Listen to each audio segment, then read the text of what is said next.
Welcome to the motherfucking relay where we're covering today's top boxing news. Ow! Okay, we'll start with this. I caught wind of this story yesterday via an Instagram post from Ariel Helwani, who normally covers MMA, mixed martial arts, UFC, things of that nature.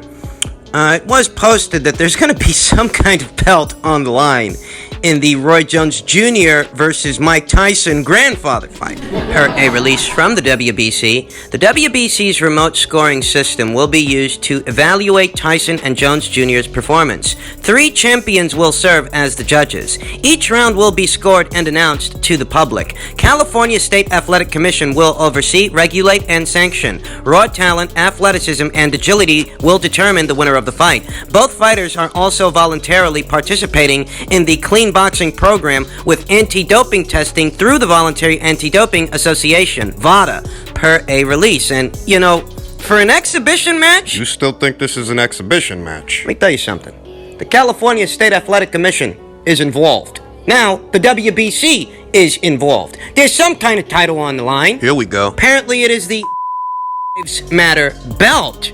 Now, I didn't know that this exhibition match had anything to do with the but this is a preliminary look at the belt that both Mike Tyson and Roy Jones Jr. are going to be fighting for.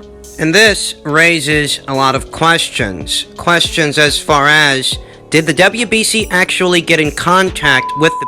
Are they in connection with this exhibition match? How does Roy feel about this? How does Mike feel about this? Because I'm looking at this and I think it's quite exploitative.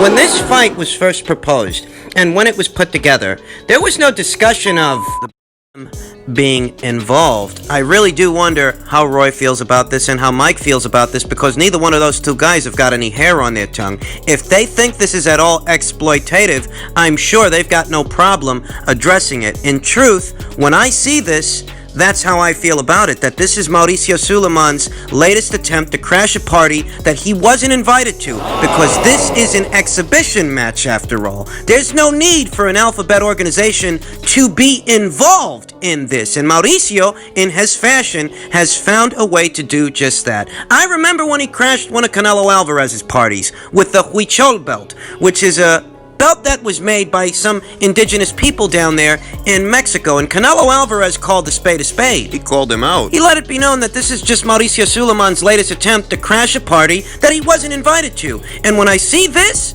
is just another episode of that. That's what it looks like to me, I'll be honest. Mauricio Suleiman might be the president of a sanctioning body that sanctions fights in the sport of boxing, but from the way he behaves, I think he's in the wrong racket, because he seems to have some desire to be a promoter, to promote the WBC. For what reason, I don't know. They don't need you. This is an exhibition match. This is an exhibition match between 2 retired fighters. You tell me what need there is for the WBC to be involved in this thing. And are any one of these 2 guys paying sanctioning fees for this belt? They better not be. Is the WBC receiving some kind of financial compensation for providing this trinket title, this novelty item?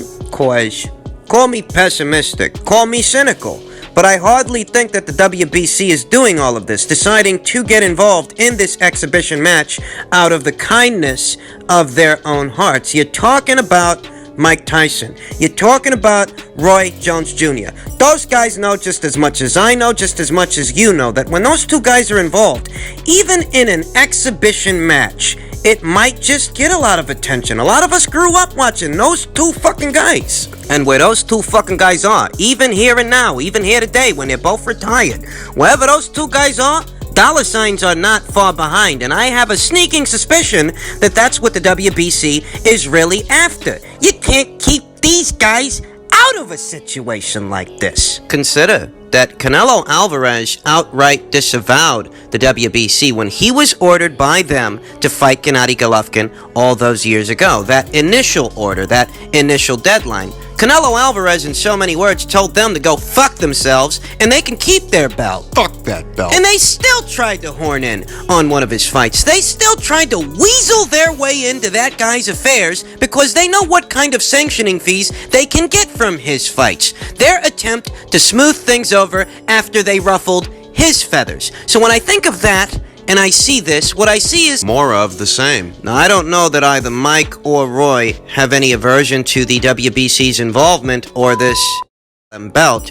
I imagine that neither one of the two mind raising awareness about certain issues that are going on in this country. However, I still think it is exploitative of the WBC to choose to use that particular angle, because when this fight was first put together, when this exhibition match was first orchestrated, there was no mention of any political statements being made as a result of it. If you look at this, What are they doing? seems more like a marketing angle than anything else. Think about what these guys are doing. They're talking about scoring an exhibition match so that they can justify their involvement, so that they can justify crashing this party, because normally exhibition matches don't have scorecards because they don't have outcomes.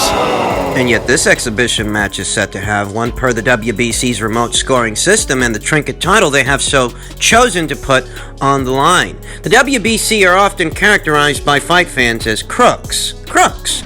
It's poetic justice that very recently news broke that Mauricio Suleiman's house was burglarized by crooks. I mean, perhaps neither Mike or Roy will take issue with this attachment to their exhibition match for the sake of the greater good, raising awareness in this country about issues that are going on within it. Perhaps they ain't got no problem with it. But I do feel that as far as the WBC is concerned, this was marketing. This was a marketing strategy, and this is a marketing angle. Taking a polarizing subject that's going on in this country and using it to draw attention to this exhibition match. I think that as far as the WBC and what they are actually doing is using today's political climate to capitalize on this particular situation, to justify why they're even involved, because I reiterate, normally, exhibition matches ain't got outcomes, but this one's supposed to have one via the WBC's remote scoring system. Right. Without that, there'd be no reason for them to be there. There'd be no reason for them to be involved. They're just opportunists, and that's what I see. In other news, Bob Arum on Lopez's future, Garcia and Davis are big fights. Haney is not.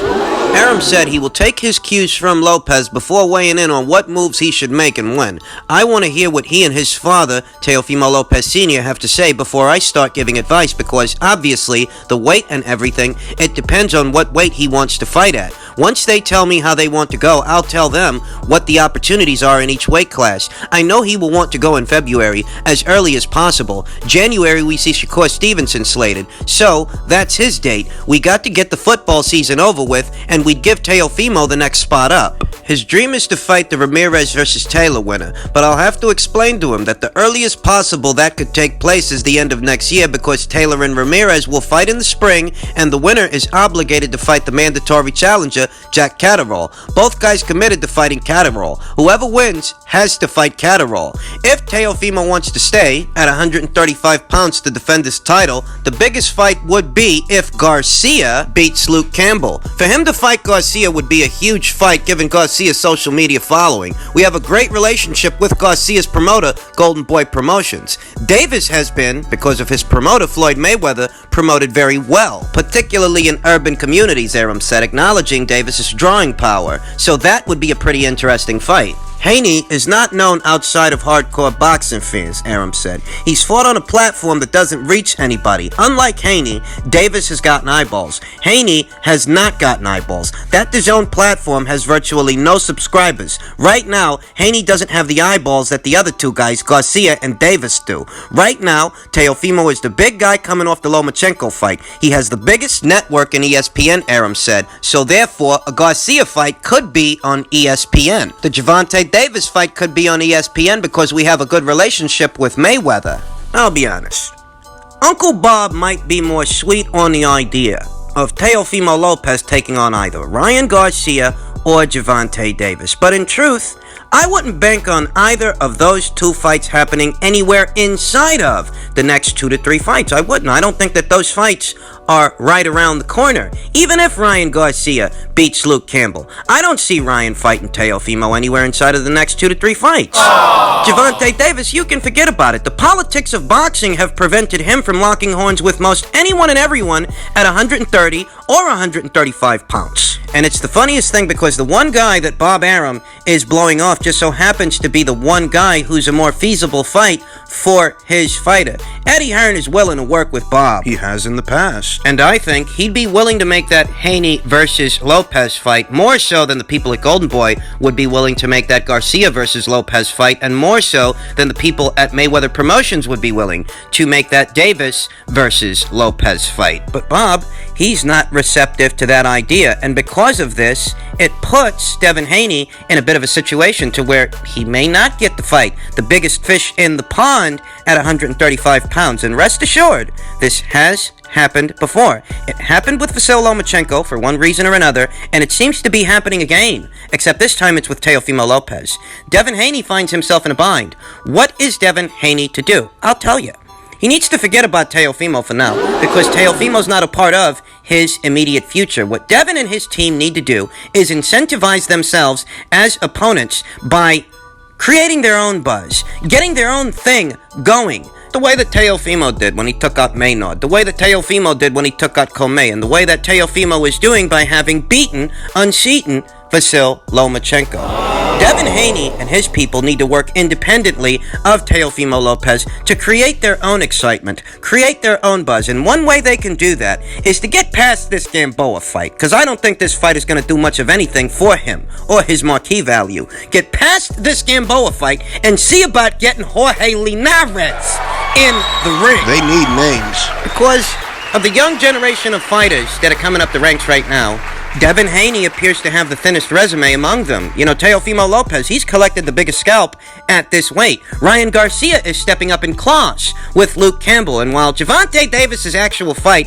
isn't all that interesting, he is about to make his pay-per-view debut, for better or worse. Whereas things for Devin, they have stagnated, and he needs to create excitement. See about getting Jorge Linares in the ring. See about putting pressure on Ryan Garcia to have a fight with Devin. See about doing that. Even if it doesn't materialize, it still brings attention to Devin and what should be happening. Because if you ask me, out of those two guys, the guy that Ryan Garcia should fight if he beats Luke Campbell is Devin Haney more than it's Teofimo Lopez. Teofimo Lopez has kind of outgrown these guys. He's in a different place in his career than they are. Get past Gamboa, see about getting Linares. Beat Linares and apply pressure on Ryan Garcia. That's how you do it. That's how he's got to do it, because Bob's not wrong, you know. Ryan does have more of a buzz and more of a following via social media than Devin Haney does. And, you know, Gervonta Davis, for better or worse, is a more talked about fighter than Devin Haney. He's not always talked about in a positive light, but better still, he is more talked about than Devin. And this is a part of what makes those opponent options a bit more appealing for Teofimo Lopez than Devin. You fight Devin for what? What? To do what? What? To accomplish what? What? And I'm not telling you that's what I think. I'm telling you that's what they think. That's what the people at Top Rank would be asking themselves. What is the point in making that fight? Devin has to incentivize himself as an opponent option for Teofimo Lopez and the other fighters in the 135-pound division. Otherwise, they'll keep getting looked over. Until I get an apology from Joe Gallagher and Sky get an apology from Joe Gallagher, I don't even really want to talk about him.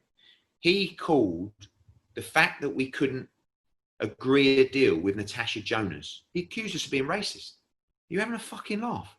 What I have done and what Sky have done for Joe Gallagher, the oxygen we have given him and what we've put up with over the years. The reason that some of his fighters aren't getting fight is because he is impossible to deal with. Joe Gallagher comes out and says, you know, Sky are cutting money. Sky aren't cutting money. Sky haven't made one cut to the boxing budget. A fighter's purse is determined by the revenue in the pot for a show. 40% of that pot has gone. We're scrapping for a future. What planet do you live on? And that goes for Frank Warren. That goes for Bob Arum. We're all doing our best to make this work. And people like Joe Gallagher just do not understand. And that is why his fighters aren't getting the opportunities.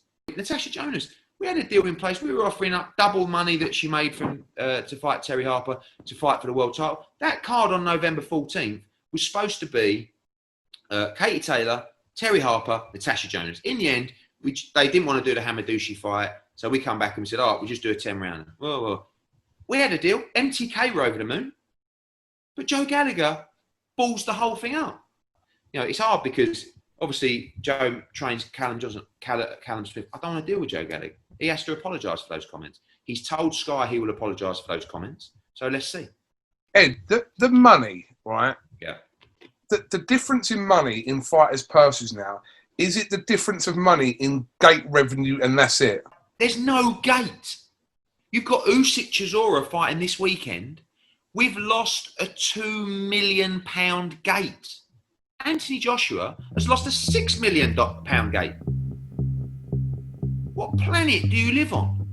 I've talked about this in the past, that there's a level of understanding that is needed in order for boxing to continue throughout this pandemic as that continues. I think that Joe Gallagher isn't understanding the situation. In many ways, I think that Canelo Alvarez isn't understanding the situation, and that's why he finds himself in the situation that he is in. Though that's another story for another video. That, by definition, these aren't cuts to a boxing budget from a network that we're seeing. What this is the absence of a live gate, the absence of paying customers, buying tickets, purchasing tickets to be at a fight. That's not available right now, and that directly affects how much money is in the pot. Joe doesn't want to understand that. You know what? He doesn't have to. Because you know what? In that situation, you really only have two options, regardless of whether you want to understand it or not. You can either wait for the crowds to come back, sit on your hands, sit on the couch, play the waiting game, or you can take what is there. And that's it. It really is that simple. But if you're not going to take what is there, if you're going to choose to forego certain opportunities because you don't like the money, it's not the money that would be there if there was an audience, if that's the course of action you're going to take, you can't complain. And the implications of Joe Gallagher's statements in reference to Eddie Hearn, in reference to Sky Sports, this stuff borders on a smear campaign. You can't talk like that about those people and expect to be invited over for Earl Grey and a croissant. Joe's fighting for his fighters. I don't blame him. Someone has to look out for their best interests, but I reiterate, a level of understanding is needed because this isn't Sky Sports or Eddie Hearn sliding his stable of guys and gals. That's not what's going on. What's going on is 40% of what would have been there is now not there. And the networks aren't going to subsidize it. Because in this pandemic, the networks themselves are also feeling the pinch. They're feeling it too. And that is why a level of understanding is needed. Tesco Joe's reputation for being difficult is world-renowned. We know all about it here in the United States and around the world in small pockets. Audiences actually are returning to boxing, but it's not widespread and it's not across the board. Joe doesn't want to go ballsing things up for his guys and gals as this is happening. Bad-mouthing this promoter, bad-mouthing this network, and then expecting to get opportunities for his fighters on this platform. You're fucking up. Do you see anybody making boatloads of money right now? 'Cause if you don't, why are you expecting the situation to be different for you? You're fucking up.